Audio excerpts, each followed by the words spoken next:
Dice que era como boca de león. ¿Te das cuenta? Hay 3 animales diferentes. Su apariencia, la palabra semejante es muy importante en la Biblia. Selem. Cuando tenemos una fotografía, tenemos una imagen de una persona real, de una persona que existe, pero tenemos una fotografía, una imagen para que te hagas una idea de cómo es esa persona. Entonces la Biblia nos enseña que la semejanza, el aspecto exterior de este líder mundial, de este político llamado el Anticristo, es semejante a un leopardo. Pero su forma de actuar, los pies, cómo camina, cómo se comporta, cómo actúa, es como un oso. Pero cuando habla, cuando da a conocer su mensaje, dice que es como un león. Claro, para entender esto, uno tiene que ir al libro de Daniel. Yo siempre he dicho que la Biblia es una especie de gran rompecabezas, un gran puzzle. Hay cosas que Daniel dice que el Apocalipsis te explica. Y hay cosas que lees en el Apocalipsis que si no conoces Daniel, no puedes entender nunca. La Biblia nos enseña que en el Antiguo Testamento, en la época del profeta Daniel en Babilonia, él tuvo un sueño una noche. Y él dice que vio 4 animales que le llamaron tremendamente la atención. Dice que él vio a un león con alas. Dice que vio a un oso que estaba apoyado sobre una pata más que de otra. Luego ve a un leopardo que tiene 4 cabezas y ve a una bestia, que fue la que más le llamó la atención a Daniel. Gracias al Señor, ese sueño el Señor se lo interpretó y le dijo lo que significa. Por eso no tenemos que inventarnos nada. Simplemente ir a la Biblia y ver qué explicación le dio el Señor a Daniel sobre ese animal, esos animales. Y le dijo, mira, el león es Babilonia. Amén. El león es el imperio que en este momento tú conoces y gobierna toda la tierra, Babilonia. Ese imperio caería, ese imperio desaparecería con el paso del tiempo y se levantaría otro imperio, que era el imperio de los medos persas, que está tipificado o representado por el oso. Los medos persas también caerían, desaparecerían de la escena mundial y se levantaría un tercer imperio tremendamente poderoso, el imperio de Alejandro Magno, los griegos, representado con un leopardo de 4 cabezas. Y finalmente dice que ve una bestia, no es un animal normal y corriente, es algo extraño, es una bestia, es un monstruo que dice que tiene 10 cuernos y bueno, es un animal indescriptible porque ya te digo, no existe. La historia nos enseña que Alejandro Magno cuando murió no dejó descendencia. No ocupó su hijo y posteriormente el hijo de su hijo el trono, sino que Alejandro Magno murió sin dejar descendencia. Algunos dicen que era homosexual y que nunca se casó y tuvo hijos. Su imperio, que era un imperio enorme, que se extendió por todas partes del mundo conocido, cuando él muere, se divide en 4 pedazos. Y 4 de sus generales más conocidos, Casandro, Lisimaco, Teleuco y Ptolomeo, se apoderaron de lo que antiguamente fue un solo reino, pero que ahora son 4. Y cada uno toma posesión de uno de estos pedazos. Así que sabemos que el león es Babilonia, el oso son los persas o los iraníes, y el leopardo era Grecia. ¿Y qué es lo que está diciendo el Señor a Juan en Apocalipsis capítulo 3? Que cuando aparezca en la escena mundial este hombre, que vamos a llamarlo el Anticristo, va a tener de todo un poco. Su apariencia, su aspecto va a ser el de un leopardo, es decir, el de un griego. Cuando él se mueve, se comporta, toma decisiones y actúa, dice que actuará como un oso, es decir, como un persa. Pero dice que cuando abre la boca y hable, se va a comportar como un león, como un babilónico. Claro, hay que ir a la historia y analizar y estudiar cómo eran esos pueblos. Porque aunque eran todos imperios terribles y paganos y idólatras y despiadados, hay características de unos que otros no tienen.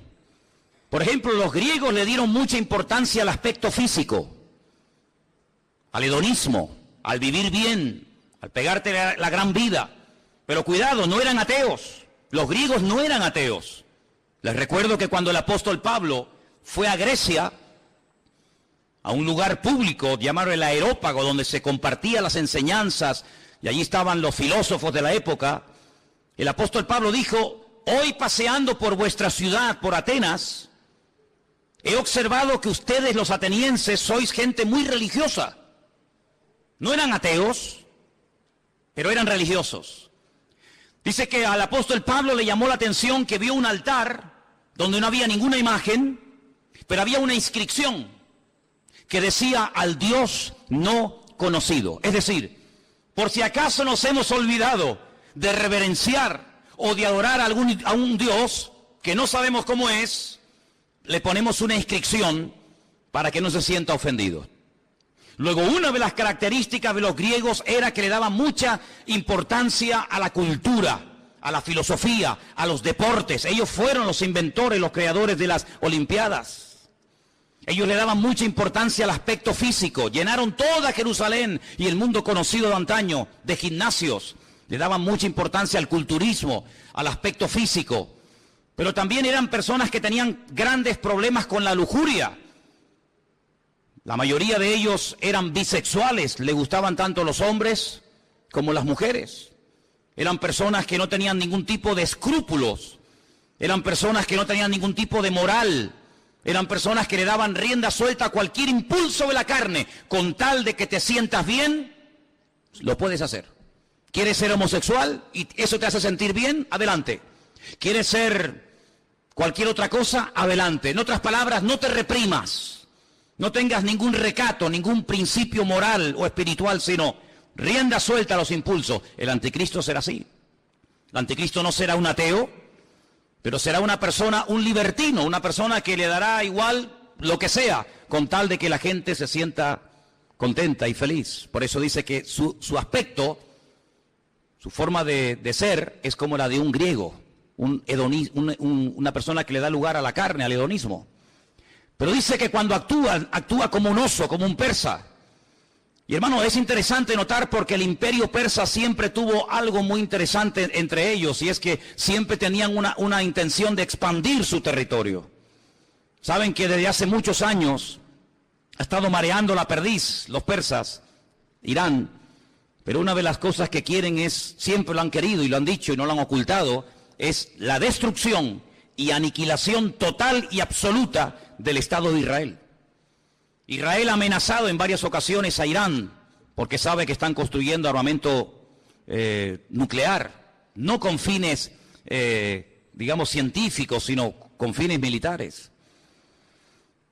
Irán recientemente dijo: si somos atacados por Israel, tenemos en este momento 80.000 misiles apuntando a la ciudad de Jerusalén y la destruiremos en cuestión de minutos. Es lo que ellos dicen.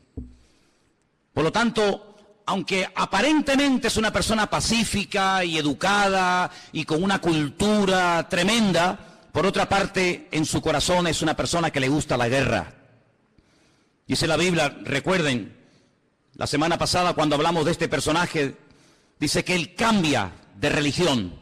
Dice que al Dios de sus padres lo deja de adorar y comienza a adorar a Alá Maozín, al Dios de las fortalezas o al Dios de la guerra. Es una de las características del anticristo. No es un ateo, pero es una persona que utiliza lo espiritual, lo religioso, para fundarse en esa fuerza espiritual que da, por así decirlo, la religión, y emprender guerras. Todos sabemos que muchas guerras se han emprendido, y las que faltan, en nombre de Dios o en nombre de la religión. Los protestantes han matado gente, los católicos han matado a gente. No hay ni una sola religión que no esté manchada de sangre. Todos han utilizado el nombre de Dios. Cuando la famosa guerra del Golfo, veíamos a Saddam Hussein orando para recibir fuerzas para atacar a los americanos y vencerlos, pero también veíamos en las iglesias de Norteamérica orando a los creyentes para que los soldados norteamericanos no murieran, y vemos que se mezcla todo, lo político, lo religioso, lo espiritual. Así será el anticristo, un sincretismo, una mezcla de todo, una mala utilización del nombre de Dios, utilizando a Dios para beneficios personales. Pero dice que cuando él habla como un león, es decir, será un ser arrogante. Los babilónicos, si algo tenían que les caracterizaba, era la arrogancia, la soberbia. Se creían que eran los amos, los dueños del mundo. Así será este personaje. Pero este personaje del cual hablamos la semana pasada, que es la primera bestia, la que sube del mar entre las naciones, de los pueblos, entre los gobiernos, tendrá el apoyo total y absoluto de otra bestia que vamos a ver sus características. Apocalipsis capítulo 13, versículo 11. Y fíjese en esta palabra. Después vi otra, no es la misma, es otra bestia que subía de la tierra. La primera bestia subía del mar, la segunda sube de la tierra. Tenía 2 cuernos semejantes a los de un cordero, pero cuando hablaba como un dragón. Jesús dijo en cierta ocasión que de la abundancia del corazón habla la boca. ¿Cuántos dicen amén?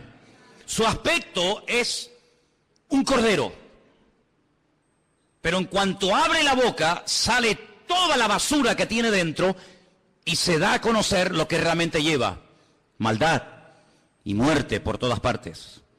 Dice que ejerce toda la autoridad de la primera bestia en presencia de ella.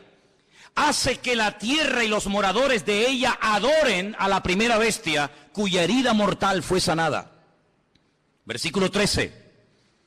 También hace grandes señales, de tal manera que aún hace descender fuego del cielo a la tierra delante de los hombres. Versículo 14. Engaña a los moradores de la tierra con las señales que se le ha permitido hacer en presencia de la bestia, mandando a los moradores de la tierra que le hagan imagen a la bestia que tiene la espada, la herida de espada, y vivió. Se le permitió infundir aliento a la imagen de la bestia, para que la imagen hablase e hiciese matar a todo el que no la adorase. Verso 16.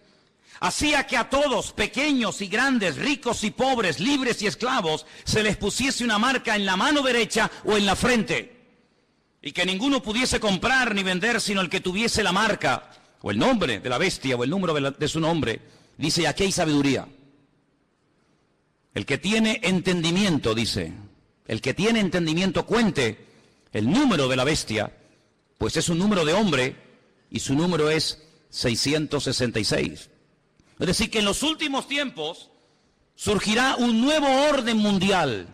El mundo no será como lo hemos visto hasta el día de hoy, donde cada uno hace lo que le da la gana y cada uno gobierna. No. En los últimos tiempos habrá un nuevo orden mundial dirigido y capitaneado por un presidente mundial que tendrá una fuerza militar, económica y política increíble.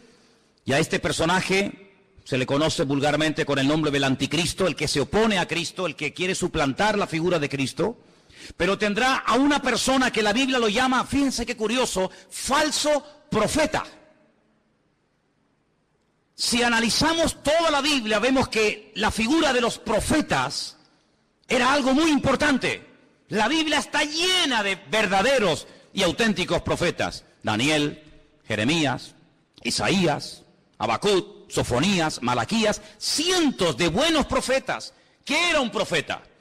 Un profeta era un hombre de carne y hueso, como cualquiera de nosotros, con una comunión con el Señor tremenda, que a través de sueños o de visiones o por voz audible recibía mensajes del Eterno, recibía mensajes del Señor para transmitirlos al pueblo de Israel, para que de esa manera el pueblo no pecara, para que de esa manera el pueblo no terminara adorando a otros dioses, para que el pueblo supiera en todo momento lo que tenía que hacer y lo que no tenía que hacer. Un profeta era una bendición para el pueblo. ¿Por qué? Porque era el nexo que unía al pueblo con Dios y a Dios con el pueblo. Era la persona que hacía la función de la boca de Dios. Cuando Dios quería decirle algo al pueblo, hablaba a través del profeta. Pero dice la Biblia, y la Biblia está llena de ejemplos de falsos profetas. Hay capítulos enteros en Jeremías, en Ezequiel y otros libros que nos hablan acerca del daño tremendo que hacían los falsos profetas. Por ejemplo, la Biblia dice que cuando las tropas del rey Nabucodonosor habían rodeado la ciudad de Jerusalén, había falsos profetas que decían: tranquilos, no pasa nada, no se preocupen, vamos a ganar la guerra. Nabucodonosor va a ser derrotado, se va a cansar y se va a marchar a su tierra. Vienen tiempos de paz, vienen tiempos de abundancia, vienen tiempos de prosperidad. Pero había uno llamado Jeremías, que era el verdadero profeta, y decía: no les crean, les están mintiendo. Es mentira, no viene paz, viene guerra. El enemigo no se va a ir, nos va a destruir, nos va a destruir la ciudad, nos va a quemar el templo, va a matar a nuestros jóvenes. Siempre hubieron falsos profetas que engañaban al pueblo. Siempre había falsos profetas que venían supuestamente en nombre de Dios. Y la gente, lógicamente, en muchas ocasiones, le hacía más caso y prestaba más atención a los falsos profetas que a los verdaderos profetas. ¿Por qué? Porque el falso profeta decía lo que el pueblo quería oír. El verdadero profeta muchas veces iba en contra de la voluntad del pueblo. Por eso a la mayoría de los profetas los terminaban matando. ¿No dijo el Señor: Jerusalén, Jerusalén, que matas a los profetas y apedreas a los que yo te envío? ¿Cuántas veces quise juntar a mis hijos como la gallina junta sus polluelos y no quisisteis? La ciudad de Jerusalén pasó a la historia como una ciudad que mataba a los profetas. Porque los profetas confrontaban, los profetas hablaban claro, los profetas no eran aplaudidos, eran gente odiada, era gente que muchas veces tenía que vivir totalmente dependiendo del Señor, porque los querían matar, los querían torturar y querían taparles la boca a cualquier precio.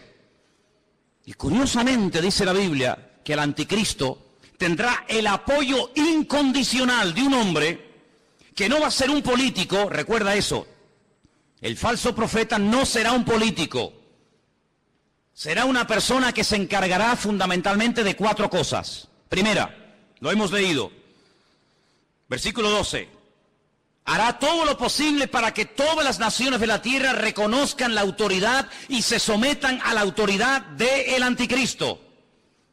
Es decir, no atrae la gente hacia sí mismo, sino que atrae la gente hacia el anticristo. Es decir, será en relaciones públicas del anticristo, el que le hará la publicidad, la propaganda, el que irá por los platós de televisión, por las emisoras de radio, el que dará todo tipo de ruedas de prensa y de respuestas a las naciones, presentando a este hombre como la alternativa real y genuina que el mundo necesita. Les puedo asegurar que será conocido en todas partes de la tierra. Un hombre carismático, un hombre que sabrá llevarse bien con los árabes, con los judíos, con los musulmanes, con los católicos, con los evangélicos, con los ateos, con todo el mundo. Un hombre con un don de palabra extraordinario y un hombre que lo que pretende es desviar la atención de la gente hacia el Dios vivo y verdadero y llevarlos a la ruina, diciéndole a la gente: este hombre es lo que el mundo necesita. Este hombre es el que va a solucionar los problemas de la crisis, del paro, los problemas económicos, los problemas entre palestinos y judíos. Este lo va a solucionar todo. Primera función del falso profeta. Segunda, versículo 13, también hará grandes señales. La Biblia no dice qué tipo de señales hará, pero curiosamente menciona una que es tremendamente poderosa. Y dice que hará descender fuego del cielo a la tierra delante de los hombres. Solamente hubo un hombre en toda la historia de la humanidad que en un momento oró y cayó fuego del cielo, demostrando que el Dios que él adoraba y honraba era el verdadero Dios, y era el profeta Elías. En el monte Carmelo, dice la Biblia, que allí hubo una confrontación del mundo de las tinieblas contra el mundo espiritual, contra el mundo del Señor. Y el profeta Elías dijo: la respuesta no tiene que ser a través de un sueño, la respuesta no será a través de una visión, a través de un ángel, sino la respuesta tiene que ser algo contundente y visible a kilómetros. Y allí en lo alto de ese monte en el que hemos estado en cantidad de ocasiones, desde donde se tiene una perspectiva de una zona geográfica muy grande de Israel, allí él oró y dice que descendió fuego del cielo y 400 profetas falsos de Baal fueron degollados en aquel día. Nunca más nadie ha hecho eso. Bueno, una vez unos hermanos en el Nuevo Testamento, cuando fueron a entrar a una ciudad, a evangelizarla, a hablar del Señor, y no los quisieron oír, le dijeron al Señor: Señor, ¿nos das permiso para que oremos y caiga fuego del cielo y los destruya a todos? Y el Señor les dijo: no, queridos, yo no he venido a eso. Monarjes, hijos del trueno, no les dio autorización para que oraran, para que cayera fuego del cielo. Pero en los últimos tiempos habrá un hombre que por un poder satánico, por una unción falsa, pero poderosa al fin y al cabo, dice que tendrá la capacidad de sorprender a las naciones haciendo caer fuego del cielo. Será una de las muchas señales que este hombre haga. Así que primero intenta llevar a la gente al anticristo. Segundo, hará grandes señales. Tercero, versículo 14. Engañará a los moradores de la tierra con las señales que se le ha permitido hacer. Jesús dijo en Mateo capítulo 24, hoy se ha leído este capítulo aquí en el púlpito.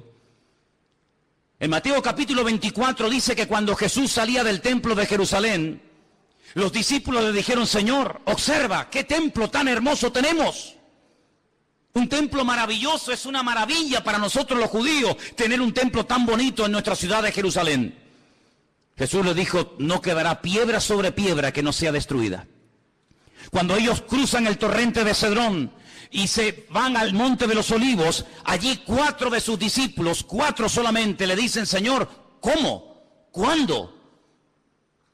¿Cómo que va a ser nuestro templo destruido?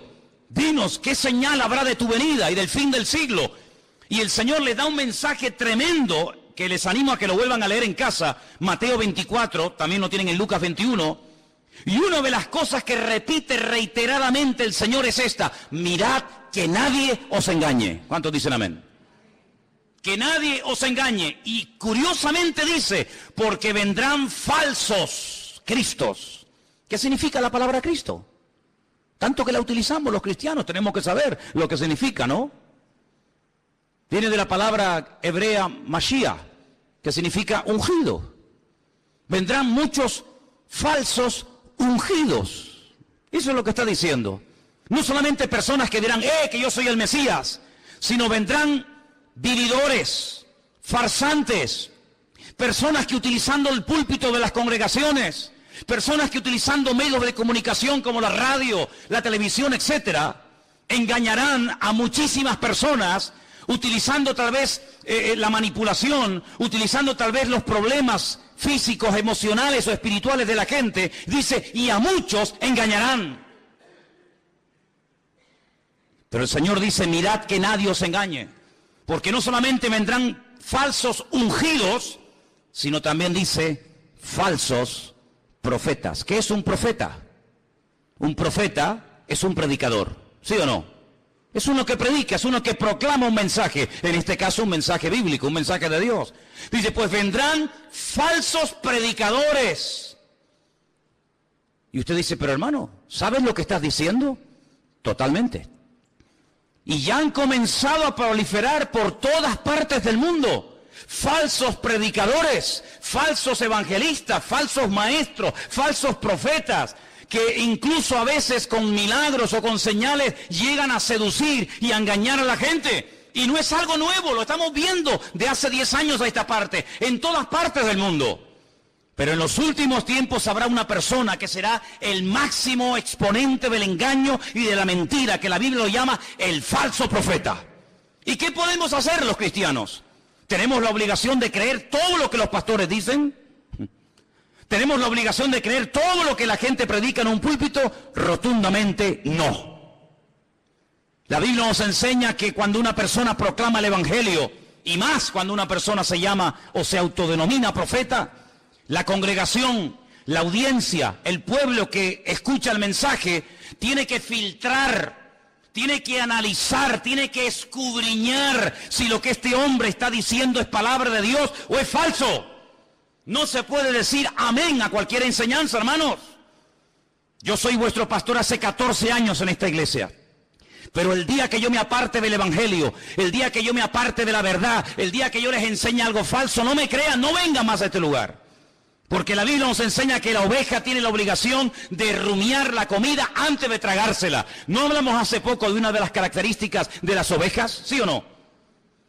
¿Y cuál es una de las características de la oveja? Que es un animal rumiante. ¿Y qué es un rumiante? Un animal que primero mastica, mueve la comida, la saborea, la prueba, y luego, después de haberla masticado bien, se la traga.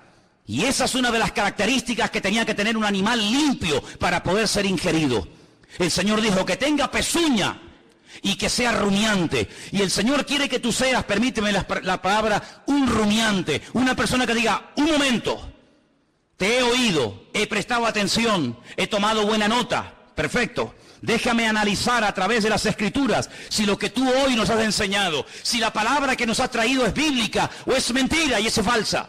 Dice la Biblia que cuando Pablo fue a la ciudad de Berea, ¿os acordáis? Dice que los judíos de la ciudad de Berea escucharon a Pablo durante varias semanas, durante varios días de reposo en la sinagoga, compartir la palabra. Pero dice que eran gente más noble que los de Tesalónica. ¿Por qué dice la Biblia que los judíos de Berea eran diferentes a los judíos de Tesalónica? Dice, porque ellos comprobaban cada día en las Escrituras si las enseñanzas que el apóstol Pablo le daba a la congregación eran palabra de Dios o no eran palabra de Dios. ¿Cuántos dicen amén? Por lo tanto, hermanos, yo siempre les he animado, siempre les he dicho, y lo seguiré diciendo cada día, que ustedes tienen la obligación de escudriñar las Escrituras, de conocer la palabra de Dios, de no tragarse todo lo que oigan, de no tragarse todo lo que vean y oigan en internet, de no decir amén a todo, de no abrir su corazón a cualquier ministerio, de no dejarse ministrar por cualquier persona que aparentemente tiene palabra, hace milagros, señales y prodigios, pero alto, la Biblia nos enseña que el falso profeta no solamente será un tremendo predicador, un tremendo orador increíble, sino que además será una persona que su ministerio, entre comillas, estará caracterizado por señales, milagros y prodigios. ¿Qué te parece? Pero ¿sabe qué? En el versículo 13 dice que este hombre hará grandes señales, grandes señales. Usted tiene que prestar atención a esas señales. ¿Por qué? Porque no toda señal es evidencia de que le está dando gloria y honra al Señor y que esa unción viene de parte del Señor si no sabe Dios de dónde viene. El falso profeta se diferencia del anticristo en tres cosas muy importantes. Primero, su procedencia es diferente. El mundo de la política produce, permítame la expresión, la política produce, es el terreno donde se levanta el anticristo. El falso profeta no se levanta del mundo de la política. El falso profeta se mueve en el terreno religioso, en el terreno espiritual. ¿Se han dado cuenta que en los últimos años ha habido muchos intentos por tener una religión? Lo intentó la New Age, la nueva era, lo ha intentado el Vaticano en múltiples ocasiones con las famosas reuniones ecuménicas. Los Bahá'í ya propusieron hace muchos años haber una religión mundial, porque fíjense qué curioso, este continente en el que vivimos, el continente europeo, en dos ocasiones se ha enfrentado a muerte un país contra otro. ¿Sí o no? Primera Guerra Mundial, Segunda Guerra Mundial, unos contra otros, millones de muertos, ciudades arrasadas completamente, familias destruidas. Europa quedó totalmente en ruinas. Pero eso ya pasó a la historia. Antes los que se peleaban, ahora son amigos. Ahora comen juntos. Ahora hacen negocios juntos. Ahora se venden los productos unos a otros. Luego ya no estamos en un tiempo de guerra en Europa. Estamos, entre comillas, en un tiempo de paz. Ya no nos peleamos unos contra otros. ¿Ve? Porque en una guerra todos pierden. Ahora nos unimos en una unidad política y económica. Y donde tenemos todos en común una misma moneda. ¿Sí o no? Usted puede viajar por Europa, por muchos países, y no tiene que cambiar en un país la moneda, en otro la otra, sino que con una misma moneda se puede mover. Ya no hay fronteras. ¿Se acuerdan cuando viajamos por Europa? Ya no hay fronteras. Puedes pasar de un país a otro prácticamente ya, a cualquier hora puedes pasar de un país a otro. Pero falta una unidad. Sí, hay una unidad militar, hay una unidad política, hay una unidad económica, pero no hay una unidad espiritual. El anticristo, a través del falso profeta, una de las cosas que tratará de mover en el mundo es que la gente llegue a la conclusión de que no es bueno que haya tantas religiones, sino que lo mejor es que haya una religión donde todos se sientan a gusto. Ya hace años están tratando de crear el Crislam. El Crislam, quieren unir el Islam con el cristianismo. En muchas congregaciones evangélicas, ya la palabra Jehová o la palabra Yahvé o la palabra el Eterno o la palabra Dios ha desaparecido. Ya hay una nueva versión circulando de la Biblia en muchas iglesias evangélicas del mundo donde aparece la palabra Alá. En el principio creó Alá los cielos y la tierra. Alá lo que estamos diciendo. En otras palabras, para llevarnos bien, quitemos la palabra Dios, pongamos la palabra Alá. Hay muchas Biblias donde han quitado la palabra sangre. Es increíble cómo puede haber instituciones evangélicas que han quitado la palabra sangre de la Biblia, porque es una palabra que no es una palabra que choca o es una palabra muy fuerte. Amados hermanos, vienen tiempos de cambios como ustedes no se pueden ni imaginar. Vienen tiempos en los que no solamente lo económico cambiará de una forma tremenda, sino lo espiritual cambiará de una forma que ustedes no se pueden ni imaginar. Ahora quiero leerles un versículo que se encuentra en Apocalipsis 16:13, donde dice que el falso profeta y el anticristo harán algo que muchas veces no se menciona. Y vamos a leerlo. Apocalipsis 16, versículo 13. Y dice así: vi salir de la boca del dragón, Satanás, de la boca de la bestia, el anticristo, y de la boca del falso profeta, 3 espíritus inmundos a manera de ranas. Son espíritus de demonios que hacen señales y van a los reyes de la tierra en todo el mundo para reunirlos a la batalla de aquel gran día del Dios Todopoderoso. Una de las cosas que el mundo tiene que conocer y ustedes, hermanos, tienen que saber, porque la Biblia lo profetiza con cientos y miles de años de antelación. Cuando te pregunta la gente, ¿y tú crees que habrá una tercera guerra mundial? ¿Crees que otra vez el mundo volverá a enfrentarse y a matarse y a pelear los unos contra los otros? Y yo te digo, no te quepa la menor duda.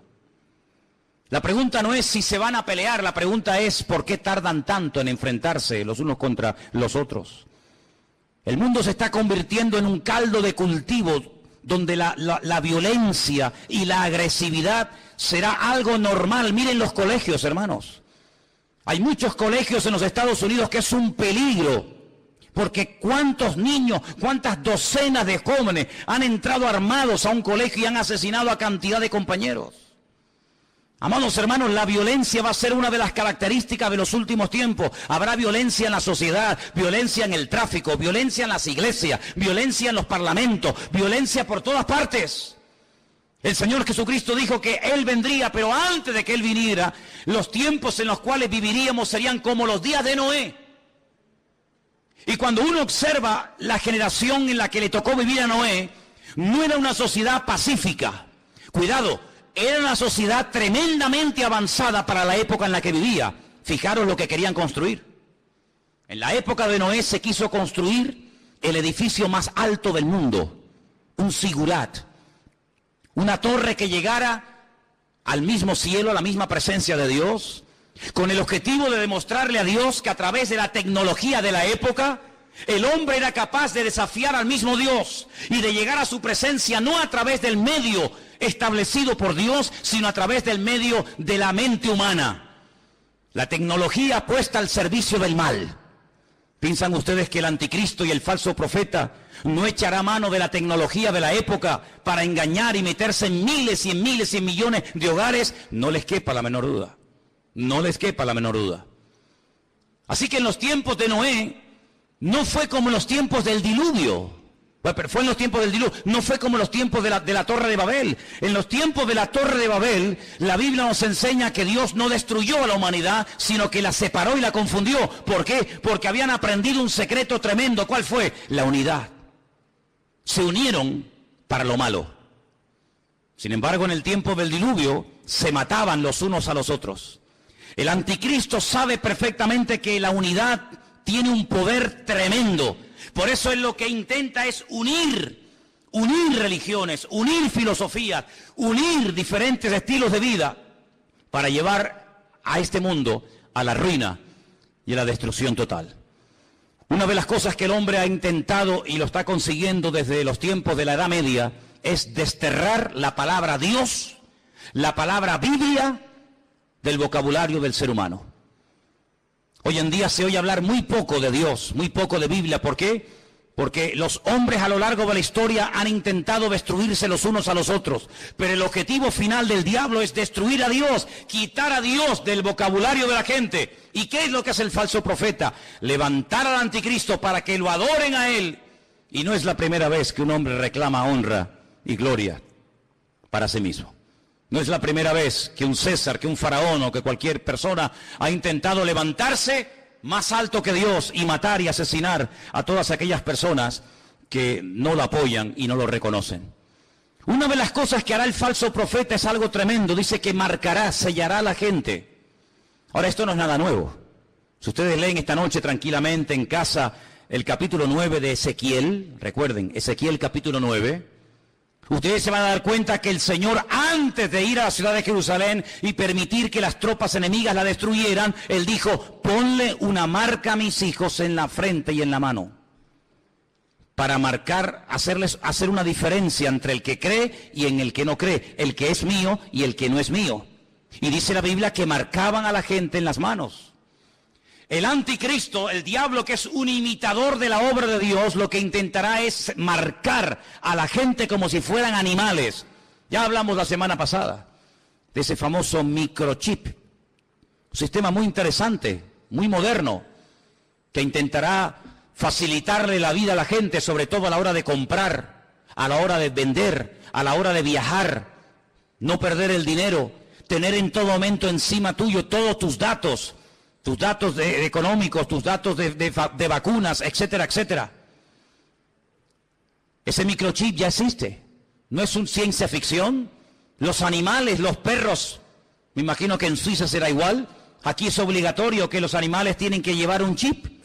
Y si un animal se pierde con una máquina, el doctor, el veterinario, sabe en todo momento cómo se llama ese animal, si está vacunado, dónde vive, cómo se llama su dueño, etcétera, etcétera. Pues lo que empezó con los animales, terminará con el ser humano. Porque para el diablo los seres humanos son como animales. Por eso la famosa teoría de la evolución equipara y nivela al hombre al nivel de la bestia. En la famosa Constitución Europea, creada, diseñada y escrita por el famoso Jacques Chirac, jefe de toda la masonería europea, él puso al mismo nivel a un animal que a un hombre, de tal manera que si un hombre quiere casarse con un perro, con un gato, con una vaca o con cualquier animal, lo puede hacer. ¿Por qué? Porque al fin y al cabo todos somos animales. Sin embargo, desde el punto de vista bíblico, Dios dignifica a la raza humana por encima del animal. ¿Cuántos dicen amén? El animal está para servir al hombre, no el hombre para servir a la bestia. Pero en los últimos tiempos Satanás intenta marcar a los hombres como si fueran animales. Y les cierra las posibilidades de poder comprar, de poder vender, de poder buscarse la vida si no te dejas marcar. Pero esa marca, esa especie de microchip indeleble, invisible, que no molesta, que está ahí dentro y ni te enteras que está, también permite en todo momento tener a la población mundial localizada en cualquier parte donde se encuentre. Así de claro. Dice que este microchip está alimentado por una pequeña pila de litio, de tal manera que si la persona en un momento determinado decide quitárselo y lo toca y lo abre, se envenena la sangre por esa sustancia. Pero en todo momento esa persona está localizada. Y ya en muchos lugares, gente multimillonaria y personas importantes están poniendo esa especie de marca de microchip interno en su piel. ¿Para qué? Para estar localizados en caso de que sean secuestrados y que en cualquier momento los puedan localizar. Sí, suena como ciencia ficción, ¿verdad? Suena como algo de Steven Spielberg, ¿no? Suena como algo que tú dices, pero esto es una cosa increíble. Vuelvo a hacerles la pregunta que les hice el domingo pasado. ¿Cómo hace 2000 años un hombre llamado Juan, pescador de Galilea, un hombre que no fue a la universidad, ni tuvo en sus manos nunca un ordenador, ni tuvo nunca en sus manos un móvil, ni toda la información que tú y yo podemos tener ahora mismo? ¿Cómo es posible que este hombre nos dé unos datos de la civilización de los últimos tiempos de una forma increíble, hasta el punto que hay momentos en los que él llora escribiendo el libro del Apocalipsis, viendo lo que se avecina y viendo lo que viene.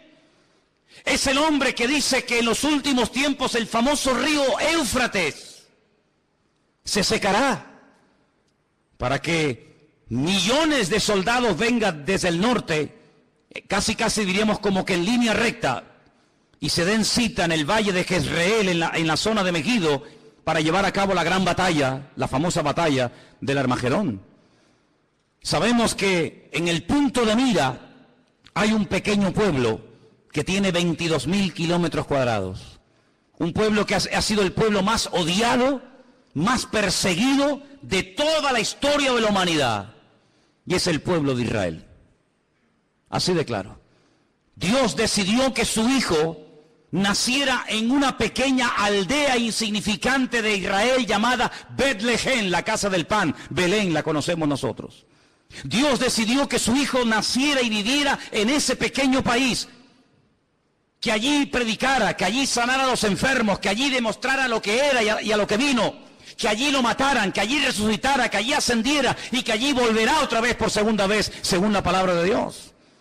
Y sabemos que los tiempos se acortan. La Biblia dice que los últimos tiempos tendrán que ser acortados, porque si el Señor no acorta los tiempos, la maldad llegará a un nivel, a una envergadura de tal magnitud, que dice que nadie podría salvarse aunque quisiera. Por eso, amados hermanos, tenemos que doblar la guardia como iglesia.